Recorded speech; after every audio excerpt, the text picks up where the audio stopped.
What is up, guys? This is Josh the Gamer here, coming at you with a brand new video. So today I'm going to be continuing on my Quorum programming tutorials.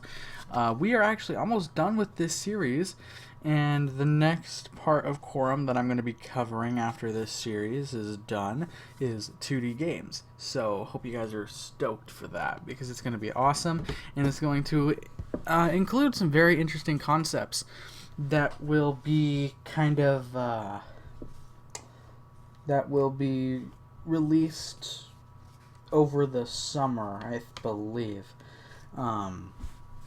However, those videos, like the videos on that specific part of the game engine, will not be released until after. Okay, until after it's actually released. That way, that way I don't have to deal with any issues there might be, and things probably will change. So yeah, without further ado, let's get started with this tutorial. Now today's tutorial is going to be on constructors. Now, a constructor is pretty much a type of, I guess you could call it a type of method or action that is called by default whenever you create a new instance of a class. So for example, when you create an instance of the random class, it has a constructor that it calls when that object is created. Now, constructors are optional, but depending on the type of class, depending on what you want your class to do, you're gonna want one. So yeah, just keep that in mind. Alright, so right now we have our main class. Our main class with our main action in it and all that cool jazz. What if I want to create a class that will set, or that will add specific things? Well, what I can do is I can do something that will I can do something that will actually be, I guess, of somewhat use. Let's go ahead and go into our source code folder, create a new class. We're gonna call it maths. We're gonna get rid of that action main, and now we want to actually create a few variables. To start off with, we're going to do an integer. We're going to call it A. We're going to initialize it to 0. And then we're going to do an integer B. We're going to initialize that to 0. Alright, so once we have that, we can actually create our constructor. So create a constructor by going underneath your variables and typing on space create. And what that will do is that will pretty much say, okay, once an object is created, call this. As the name of as how you would type out a constructor implies, on creation of this object, call this. That kind of thing. Very cool. Let's say we want to have we want to initialize these variables to a different value in our constructor. Well, we can do that. So let's say A. We're going to say A is equal to 5, and B we're going to say is equal to 5 as well. Well, let's go ahead and create some actions. So we're going to say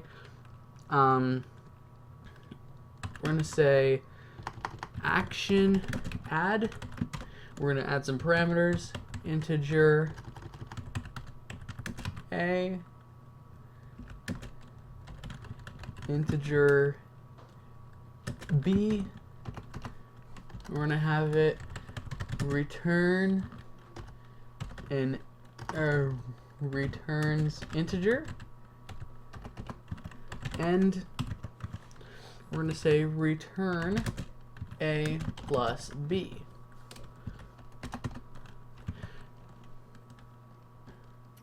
now we want to actually have some setters and getters. Pretty much what a setter is an action that will set a value to a variable, and then a getter will pretty much get that value and return it. So let's go ahead and do action set. Actually, okay, we want that add function to have a capital A because of Quorum naming convention. We're going to say set a value and we're going to have it take an integer. So integer a value. We're going to say a is equal to a value. So that will set it. And then we need to do an action get a value. We're going to say returns integer, and we're going to say return a, and then we're going to do the same thing for b. So let's go ahead and copy these actions and then paste them, and then we're going to change the a or the a's to b's.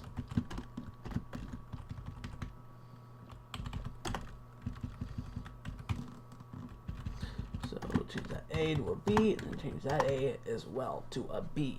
Alright, so now that we have that created, if we really wanted to, we could also, actually, let's go ahead and create an action that takes nothing,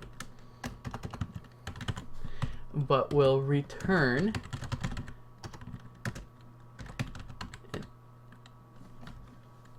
an integer.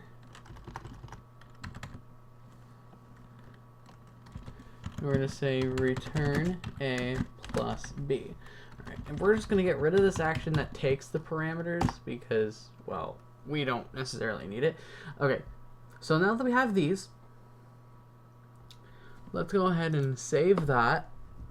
And then we are going to go ahead and go into our main class. We're going to go under our class main, but above our action main, we're going to say maths, and we're just going to call it M. Alright. Now let's go ahead and do an output M colon add. Now what that will do is it'll pretty much add 5 plus 5, because as you saw when we created our constructor, we initialized A and B to 5. So let's go ahead and run it. And as you can see, it outputs 10, because 5 plus 5 is 10. Now let's go ahead and actually set the values to what we want. So we're going to do M set a value. We're going to say 30. And then M, we're going to set the B value to 70. Now we should get an output of 100. As you can see, now that we ran it, we got an output of 100. Why is that? Because when we called our setters, it went and overridden the values we set in our constructor. Because as you see in our setters, we initialized the value again. So first, when we declared our object, it said, okay, A is 5, B is 5. Then we went in our action main and set the values to whatever we wanted, which completely reset that value and initialized A to 30 and B to 70. So then we called add, and it went ahead and added them. Don't believe me? Well, let's go ahead and output the results of the getters. So output M colon get a value, output M colon get B value. Now, let's go ahead and save it and run it. Now, as you can see, below our 100, we have our values for A and B, which are 30 and 70. So, therefore, the setters are working and overrode the values. Let's go ahead and actually comment these out. So then you can actually go ahead and run it again, and you'll get 10 as a result, and then 5 and 5. Because we didn't set the values. So it went with the default that we have set in our constructor, which are 5 and 5. It's a very cool concept. It's actually a very useful concept in object-oriented programming, and I think you guys will find this pretty easy compared to other programming languages, because other programming languages allow you to pass parameters to a constructor and all this other stuff, but Quorum doesn't. It doesn't let you add parameters to the constructor because of I don't know the exact reason why, but there is evidence behind it, because Quorum is not only an object-oriented programming language, but also an evidence-oriented programming language. So yeah, that pretty much will do it for this tutorial, guys. Thank you all for watching, and we'll see you all in the next one.